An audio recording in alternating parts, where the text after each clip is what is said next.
Hallo zusammen, hier ist Julia. Herzlich willkommen zurück am Lagerfeuer. Heute haben wir eine wunderbare und rührende Geschichte für euch. Sie stammt von den beiden talentierten Autorinnen Maria Lucy Zikas und Laura Hickson. Maria Lucy Zikas schreibt an einem Roman und performt regelmäßig ihre Texte auf der Bühne. Sie nimmt am renommierten SchriftstellerInnen-Förderprogramm Dramenprozessor teil. Laura Hickson kennt ihr bereits aus der 3. Episode, da hat sie uns ihre wunderbare Gruselgeschichte erzählt. Sie ist eine kreative Schriftstellerin, die sowohl fürs Blatt als auch für die Bühne schreibt. In der heutigen Geschichte geht es um 2 Personen, die sich Briefe schreiben. Und das Beste daran, die Autorinnen werden sie euch persönlich vorlesen. Ein kleiner Hinweis vorweg. Die ersten beiden der insgesamt 11 Briefe basieren auf dem Gedicht Brief im April von Marie T. Martin und enthalten einige ihrer wunderschönen Zitate. Alles Weitere baut darauf auf. Der Titel der Geschichte lautet »Schreib mir, wenn du da bist«. Los geht's, viel Spaß.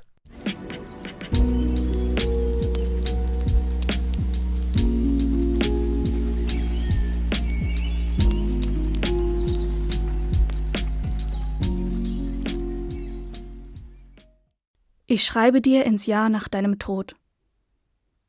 Natürlich erwarte ich keine Antwort. Du hast immer behauptet, es ginge leicht. Man antworte, man müsse nur Geduld haben, sich gut ausdrücken, die richtigen Worte finden. Diese suche ich seit Tagen und Nächten, seit Samstag genau gesagt, seit deinem Geburtstag. Alles Gute zum Geburtstag, das stand im ersten Versuch. Alles Gute und Schöne zum Geburtstag. Aber was kommt dann? Was siehst du ohne Augen? Auf unserem Balkon wachsen Blauschote und Glimmerkraut. Eigentlich müsste ich dir ein Foto mitschicken. Du würdest sie witzig finden. Vor allem die Blauschote. Du würdest mir sagen, wusstest du, dass die Pflanze auch als Blaugurke oder noch besser Katzenkotgurke bekannt ist? Ich würde lachen und dich nicht ernst nehmen. Später, so hoffe ich doch, wird sich enthüllen, welche Sätze wichtig gewesen wären. Diese sind es jedenfalls nicht. Aber falls doch, du könntest mir auch antworten, selbst wenn ich nicht die richtigen Worte finde, weil du weißt, dass ich mich damit schwer tue. Bist du überhaupt noch in der Lage, Briefe zu schreiben? Mir scheint es, ich schreibe mir selbst und doch hoffe ich auf dich. Darauf, dass du da bist und wartest. Versprich mir, wach zu bleiben. Versprich mir eine Rede an die Seele in einem Gebinde aus Weißdorn und Wacholder. Dass du noch da bist, wenn ich auch komme. Versprich mir aufzuwachen. Versprich mir, dich nie zu verlassen. Die Toten schreiben nur an die Lebenden, denn mit den Toten können sie ja einfach reden. Zuallererst möchte ich dir für die nie abgeschickten Glückwünsche danken, auch wenn ich seit meinem Tod keinen Geburtstag, sondern Todestag feiere. Deshalb kannst du mir bei deinem nächsten Brief lieber zu diesem gratulieren. Ich feiere meinen Todestag, weil es nach dir das Beste ist, was mir je passiert ist. Aber das weißt du bestimmt schon. Wahrscheinlich bist du die Einzige, deren bewusst wurde, dass mein Tod kein Zufall war. Ich habe nicht grundlos nach Wacholder anstelle von Weißdorn gegriffen. Weil ich mir nicht selbst ins Jahr meiner Geburt schreiben konnte, habe ich immerhin meinen Tod selbst geschrieben. Sag mir, malst du immer noch Bilder auf dem Gemeinschaftsparkplatz mit Autoreifen? Unsinn, habe ich es genannt. Kalligraphie von Reifen, meintest du.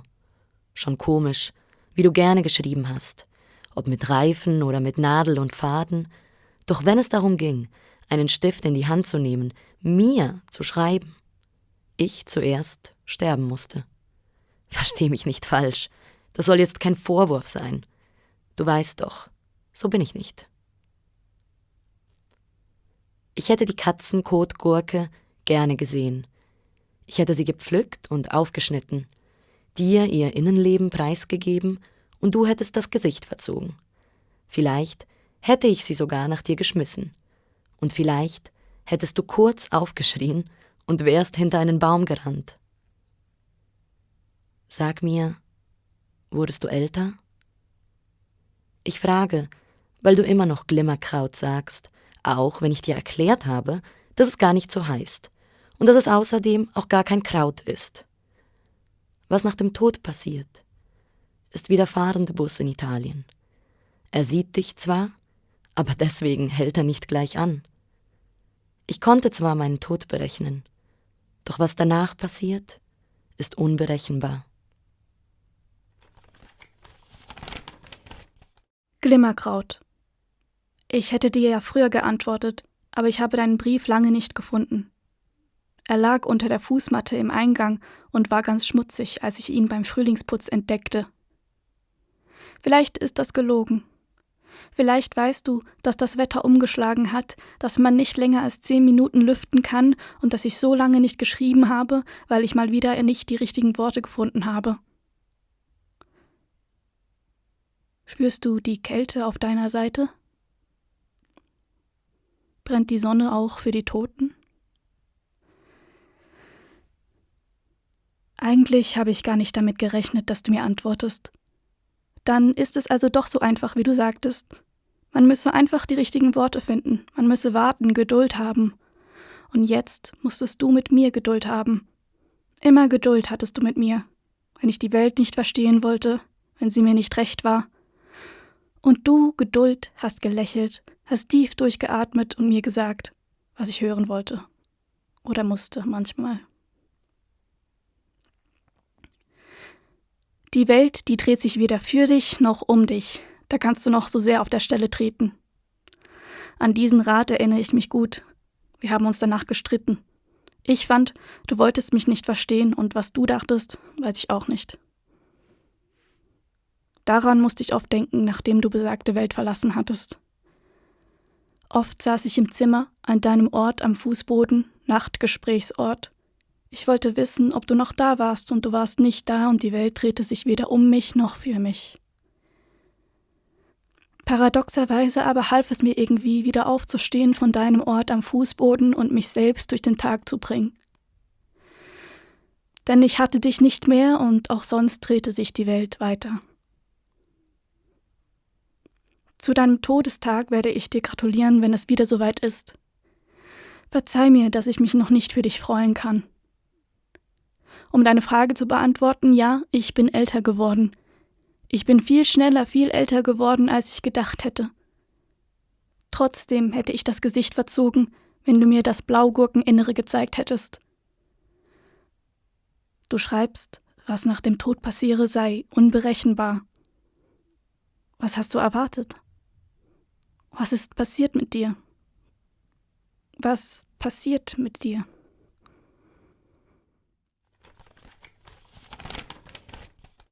Meine Liebe, ich bin nicht überrascht. Doch lass dich bitte nicht kränken. Ich meine damit nur, dass ich dich gut kenne und vielleicht hat der Wind meinen Brief auch unter die Fußmatte geschoben. Schön, hast du ihn doch gefunden. Mach dir keine Sorgen über meine Seite, über Kälte, ob die Sonne existiert. Mach dir keine Sorgen über den Wechsel der Jahreszeiten, die dunklen Tage und die staubigen Stellen. Alles braucht mal einen Frühlingsputz. Ich möchte auch dir danken für deine Geduld. Deine Geduld für meine langen Reden, meine Beschwerden und meinen Egoismus, alles für mich behalten zu wollen. Schlechte Gewohnheiten sind viel zu schöne Schuhe, lassen sich schwer ausziehen. Der Welt sind wir ziemlich egal. Schön kannst du dich noch daran erinnern. Du wirst dir einen neuen Ort suchen müssen. Einen neuen Ort, an dem du neue Gespräche führen kannst. Das heißt nicht, dass sie nicht mit mir sein können, solange du dich auch mit anderen Seelen unterhältst. Das heißt nur, dass du weitergehen musst. Das Treten bringt nichts, macht nur die Schuhe kaputt. Lass das Alter dein Gesicht bemalen. Lass die Falten es bewachsen. Ich kann dir sagen, was nicht passiert. Weißt du noch, als du mich fragtest, ob man auch andere Pflanzen statt Gras rauchen kann? Ich habe mich damals zwar nicht viel damit beschäftigt, aber ich wusste zumindest, was wir rauchen konnten, ohne davon vergiftet zu werden. Also rauchten wir etwas von deinem Lavendelstrauch. Wir kicherten wie wild, weil wir schon nur von der Vorstellung, dass wir drauf werden könnten, benebelt waren. Ich hoffe, dass du immer noch manchmal kicherst, lachst, aus dem Fenster schreist. Und Rauch, bitte Rauch. Ich würde alles für eine Zigarette geben. Ich weiß, Tabak war nie so dein Ding. Deshalb hast du auch irgendwann aufgehört. Falls du aber mal an mich denkst, dann rauch eine. Für mich. Oh, und um noch auf deine Frage zurückzukommen, was den Tod angeht. Es ist zwar ein wenig benebelt hier, aber es ist nicht so wie drauf sein. Wie lange ist zu lange, wenn man tot ist? Ich kann mir nicht vorstellen, dass man die Zeit auf der anderen Seite spürt.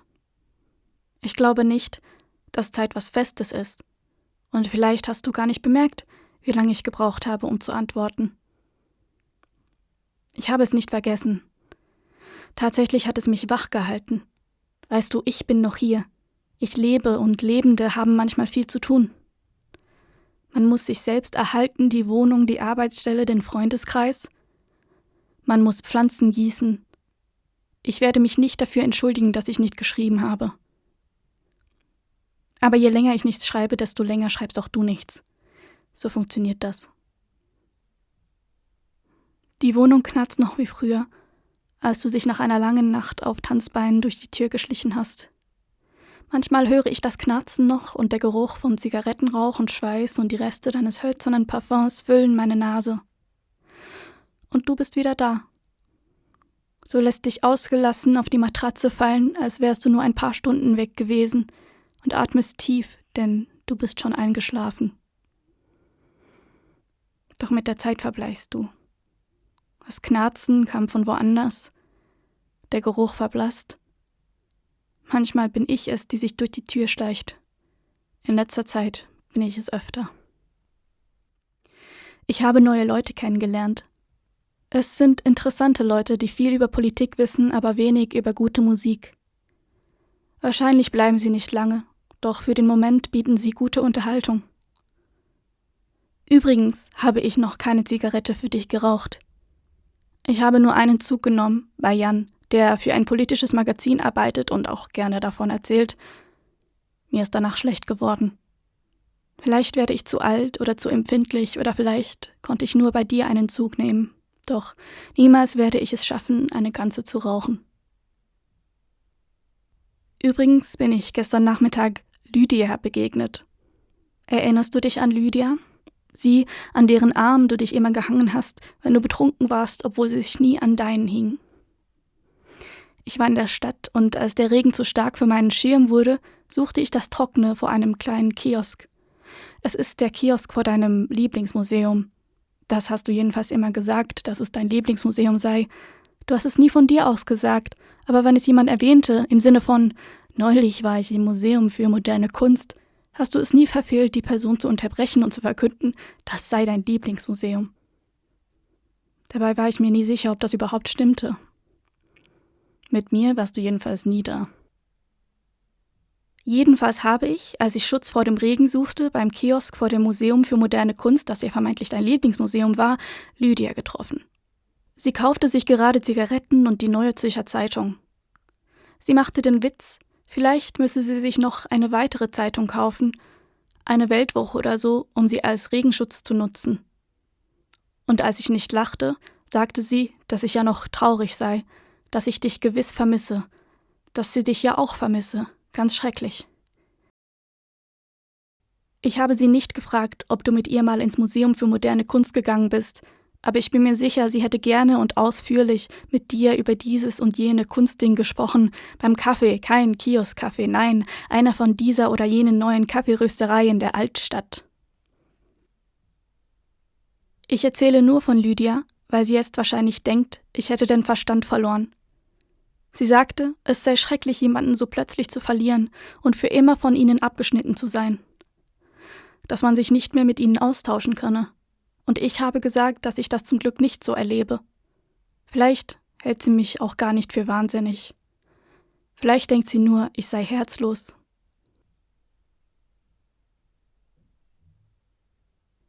Der Regen hat immer noch nicht nachgelassen. Flüsse und Seen laufen über, werden braun, Wälder und Wiesen können kein Wasser mehr aufnehmen. Eigentlich müsste jetzt Hochsommer sein. Vielleicht hast du es richtig gemacht. Du wirst den Klimawandel nicht miterleben. Mich lässt das Gefühl nicht los, dass das hier der Anfang vom Ende ist, dass der Regen nie wirklich aufhört, dass wir jede Möglichkeit, uns selbst zu retten, verspielt haben. Ist irgendetwas passiert bei dir, seit du mir das letzte Mal geschrieben hast? Passieren überhaupt Dinge? Es kann sein, dass du nun in die Geheimnisse der Toten eingeweiht bist und dass du ein Gelübde abgelegt hast, sie zu schützen. Falls ja, schreib im nächsten Brief zweimal das Wort Akebia. Denn ich werde noch eine Weile hier bleiben. Noch länger, da ich ja nicht rauche. Für die Ewigkeit alles Gute. Der Regen. Meine Liebe, nichts ist fest, nur solange du daran festhältst. Die Zeit bleibt stehen, wenn man loslässt. Doch auch das ist was anderes. Ein weißer alter Mann mit Bart hat mal gesagt, alles fließt, nichts bleibt. Kannst du was damit anfangen? Du wirst mich wahrscheinlich hassen dafür, dass ich dir bis jetzt nicht geantwortet habe. Außerdem wirst du mir nicht glauben, wenn ich dir schreibe, dass dieses Mal ich die richtigen Wörter nicht fand. Aber es ist wahr, nichts bleibt. Deshalb wusste ich nicht mehr genau, ob ich bleiben sollte. Weißt du noch, als ich in diesem etwas kuriosen Callcenter in der Nähe des Letzigrunds gearbeitet habe? Ich habe noch nie so viel geraucht wie in diesen fast 2 Monaten. Man hätte denken können, jemand habe einen Aschenbecher übers Bett geschüttet, wenn ich mich zu dir legte. Ich habe geraucht, getrunken, gerupft. Und du hast mich ertragen. Mich und meine derzeitige Gesellschaft, die hauptsächlich aus jungen Studierenden oder StudienabbrecherInnen im mittleren Alter bestand. Auch von mir dachtest du, dass ich nicht lange bleiben würde. Doch da kanntest du meine Vorliebe für die Einnistung noch nicht. Irgendwann hast du mich nicht mehr losbekommen. Vielleicht hast du mich deshalb ertragen, weil es zu anstrengend gewesen wäre, sich von mir zu lösen. Ich habe schon immer gut geklebt. So wie an Lydias Arm. Wie ich lese, kannst du dich noch gut an Lydia erinnern. Mehr, als sie es sich verdient. Trotzdem finde ich es schön, von ihr zu lesen. Nicht wegen Lydia, aber weil es schön ist, zu wissen, dass die Pflanzen weiterhin gegossen, die Menschen getroffen und die Zigaretten immer noch nicht geraucht werden. Soll sie doch denken, dass du verrückt bist. Wie du weißt, wird die Verrücktheit an der Normalität gemessen. Und was für Lydia normal ist, das werden wir nicht wissen. Du kannst an meiner Stelle mit ihr eine der neuen Kaffeeröstereien besuchen und dieses und jenes Kunstwerk kritisieren. Dich aufregen, wild gestikulieren, ein Zitat auspacken deiner letzten feministischen Lektüre, ihre Hand auf deiner, die Stunden ziehen vorüber, aus Kaffee wird Wein und aus flüchtigen Berührungen Küsse. Aber das ist dir überlassen. Du weißt schon, Konsens. Besuch es, das Museum. Suche nach den Seelilien. Du wirst schon verstehen. Flüsse und Seen werden wieder fließen, Wälder und Wiesen werden wieder wachsen. Nur wir werden verschwunden sein. Verblutet, ersoffen, zerplatzt. Wähl dir eins aus, es hat genug für alle.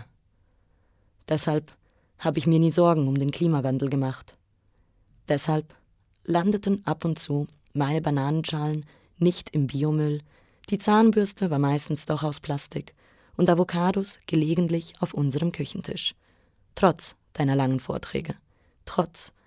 Wenn wir es nicht machen, wer dann? Immerhin kannst du mir jetzt mein Benehmen nicht mehr übel nehmen. Oder denkst du manchmal immer noch daran und bekommst dabei rote Ohren? Ich habe es auch nur deshalb gemacht. Deiner roten Ohren wegen. Du bist verrückt. Oder sind alle anderen verrückt? Hoffen wir auf Ersteres. Obwohl Zweiteres einfacher zu lösen wäre. Dann wirst du halt einfach auch verrückt, verschiebst deine Sicht um einige Zentimeter, auch Meter, und wirst Teil dieser Welt, dieser verrückten Welt. Die Ewigkeit wartet noch. Genieße den Duft des Regens an einem Sommerabend, währenddem du gemütlich in deinem viel zu instabilen gelben Plastikstuhl auf der Terrasse auf sie wartest.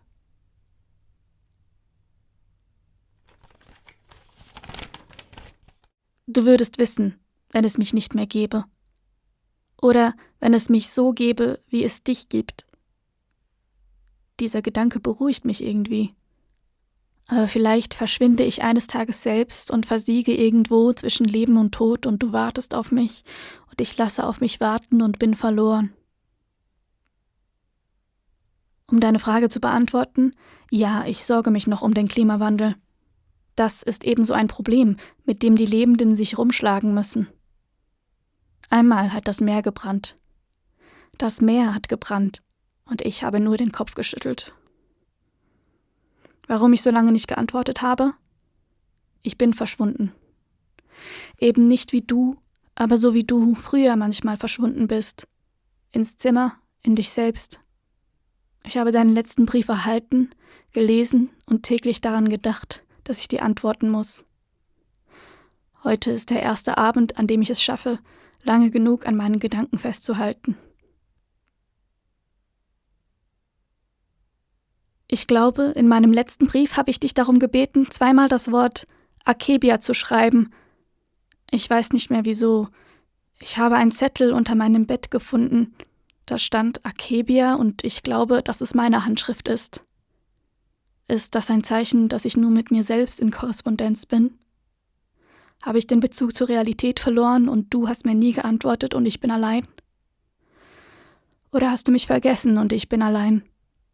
Oder, und das ist die hoffnungsvollere Antwort, man hat nach dem Tod nur noch 2 Briefe zugute und du hast sie für mich verschwendet. Morgen werde ich ins Museum gehen und mir die Seelilien ansehen und rausfinden, ob das ein Gemälde ist oder ein tatsächlicher Seeliliensee. Wenn ich auch sterbe, holst du mich dann ab? Meine liebste Seelilie, du bist nicht gegangen. Du hast nie rausgefunden, ob es ein Seeliliensee ist oder nicht. Denn du ertränkst dich in deinem eigenen See. Bitte ertrinke nicht. Schwimm. Schwimm um dein Leben. Denn du hast noch eins. Beschwere dich über das brennende Meer und Ziegen, die vom Himmel fallen. Bade in Tränen, bis es dir vorkommt, es sei der Regen und nicht du. Und wenn du nicht mehr baden kannst, lache.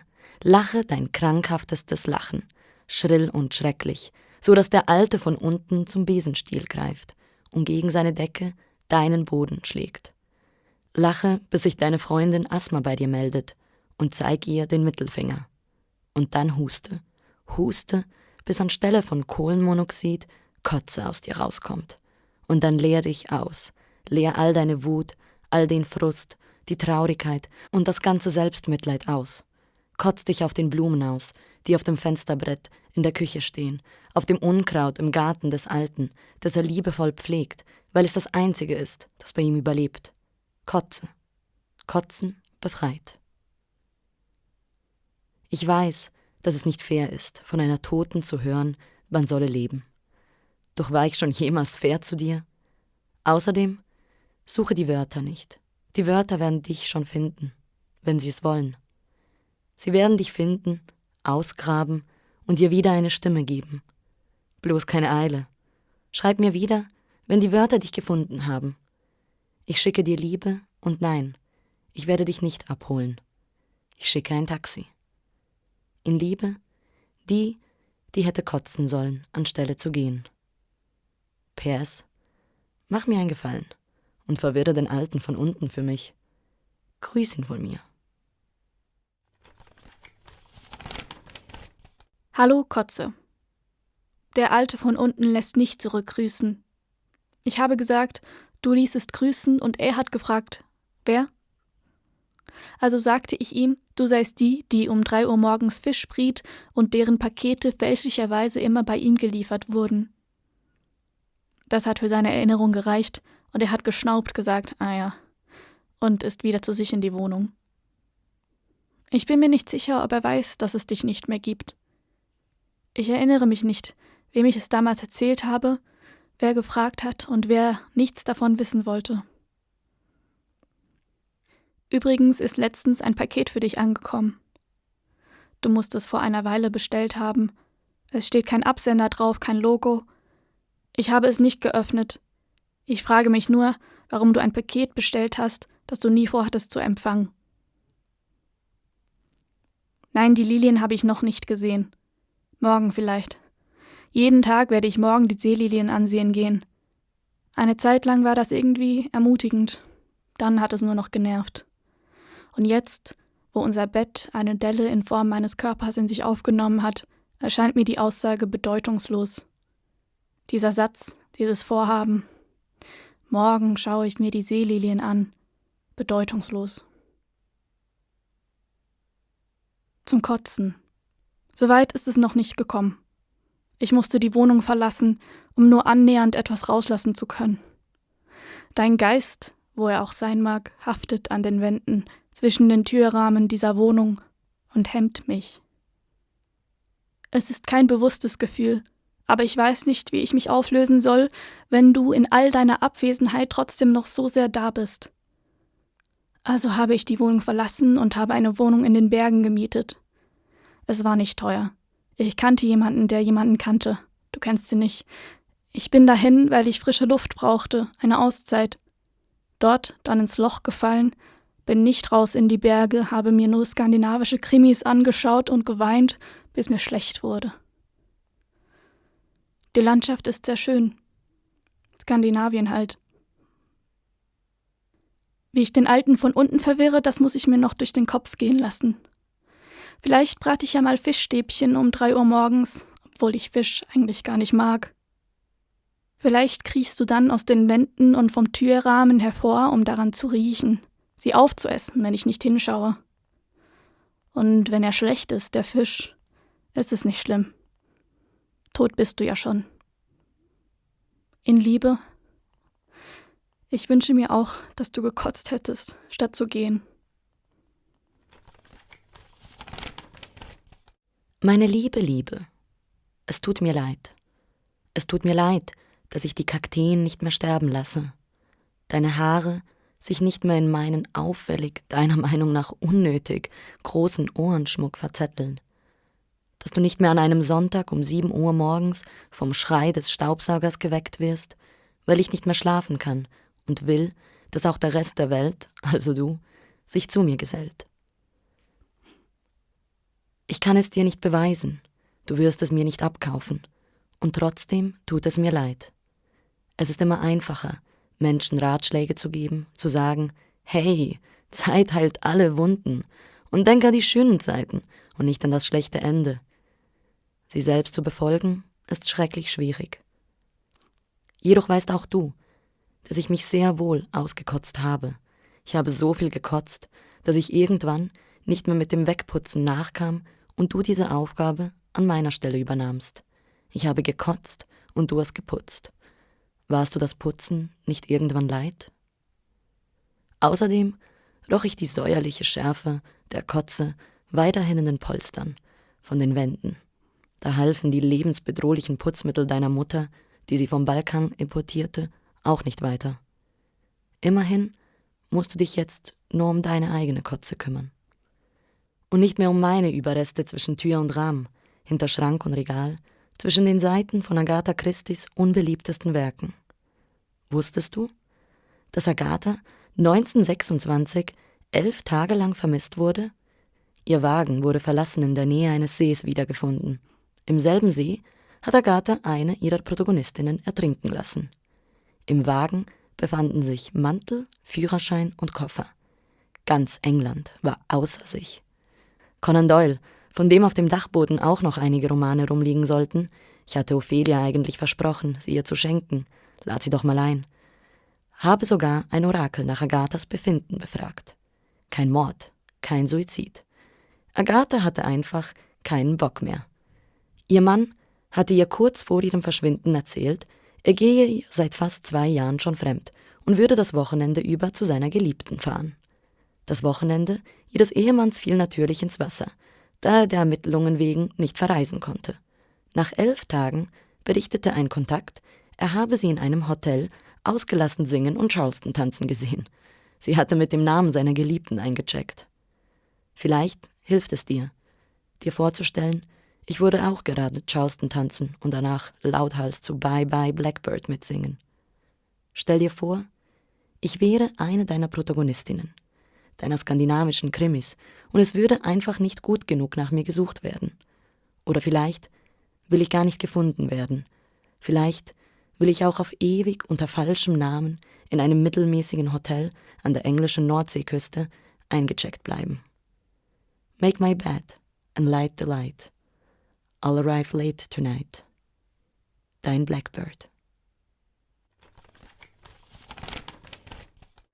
Liebe Agatha, deine letzten Briefe hören sich an, als würdest du es bereuen. Ich werde nicht lügen und sagen, es tut mir leid, dass es dir leid tut. Irgendwie wollte ich ja, dass du so leidest, wie ich leide. Trotzdem weiß ich ja, dass du schon gelitten hast. Und genau deswegen hast du es getan und uns verlassen. Ich sage, du hast dich selbst verlassen, denn wie voll war doch eigentlich dein Leben, bevor du gingst. Du, die studiert hat, nicht weil sie es musste, sondern weil sie es wollte. Weil du für die Literatur branntest, für die Kunst. Du, die sich mit interessanten Leuten umgab, die genauso chaotisch waren, fast genauso nicht so recht wussten, was sie mit ihrem Leben anfangen wollten. Du, die von Job zu Job gesprungen ist, wo die Arbeitsbedingungen scheiße waren, weil du dich nicht mit den Kunstpraktika abgeben wolltest. Oder konntest, denn die bezahlen ja nur mit Erfahrung. Ich habe dich manchmal gefragt, was du eigentlich werden wolltest. Und ich denke, vielleicht hätte ich das nicht fragen sollen. Vielleicht war es ja genau diese Frage, die du nie beantworten konntest, die dir die Idee gab. Weißt du, diese Idee hatte ich auch schon, vor allem in letzter Zeit, eben seit du gegangen bist. Aber ich meine es nicht ernst, denke ich. Ich setze mir Ziele, die, das sage ich mir jedenfalls, mir ein bisschen Sinn in den Tag reingeben. Ich misste aus, denn ich habe es satt, ständig wieder etwas von dir zu finden, so dass mich dieses Gefühl wieder aus dem Leben reißt und ich nichts mehr hinbekomme für die nächsten Tage. Ich muss es hinter mich bringen. Es tut mir leid. Und da ist ja noch dieses Paket, das für dich angekommen ist. Es sitzt unter dem Bett und sammelt Staub. Wenn du es mir erlaubst, werde ich es öffnen. Ach ja, und du, die immer solche spannenden Anekdoten zu erzählen hatte, wie eben diejenige mit Agatha Christie. Es tut mir leid zu sagen, dass ich das schon wusste. Das erste Mal hast du mir die Geschichte erzählt, als du ihre, also deine Bücher in mein Bücherregal geräumt hast, wofür ich dann einige meiner eigenen Bücher auf den Dachboden räumen musste. Das zweite Mal warst du betrunken, denke ich. Und das dritte Mal, im Tod vergisst man vielleicht Dinge. Wie hast du das gesagt?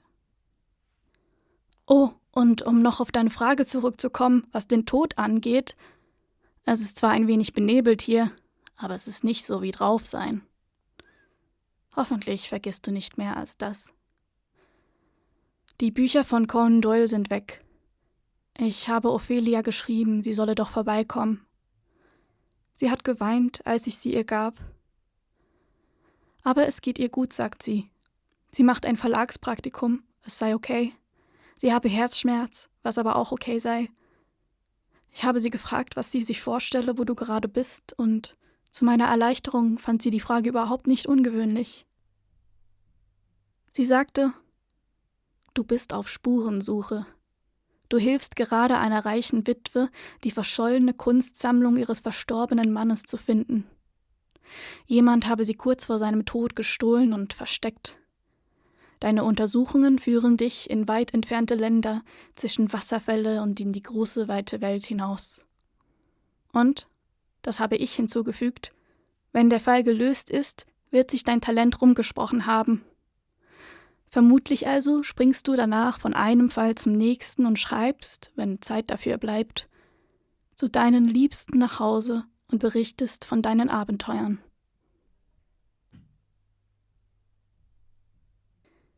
Ophelia kommt nächste Woche nochmal vorbei, um mir beim Ausmisten zu helfen.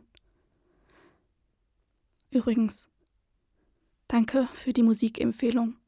Doch ich muss sagen, ich finde das Beatles-Lied besser. Hoffnungsvoller. trotzdem. Bye bye, Blackbird.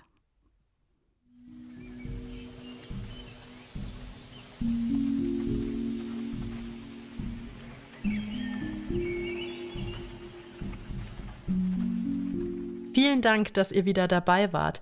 Wenn euch die Folge gefallen hat, freuen wir uns über eure Bewertung. Vielen Dank für euer Feedback und vielen, vielen Dank an alle, die schon bewertet haben und den Podcast abonniert haben. Ein großes Dankeschön geht auch an die beiden wunderbaren Autorinnen, die uns ihre Geschichte vorgelesen haben. Laura Hickson und Maria Lucy Zikas werden mit dieser und weiteren Geschichten auftreten. Damit ihr ihre Auftritte nicht verpasst, findet ihr die Instagram-Accounts von Laura und Lucy in der Folgenbeschreibung. Und damit sind wir am Ende unserer heutigen Episode angelangt. Tschüss, ihr Lieben, und bis zum nächsten Mal.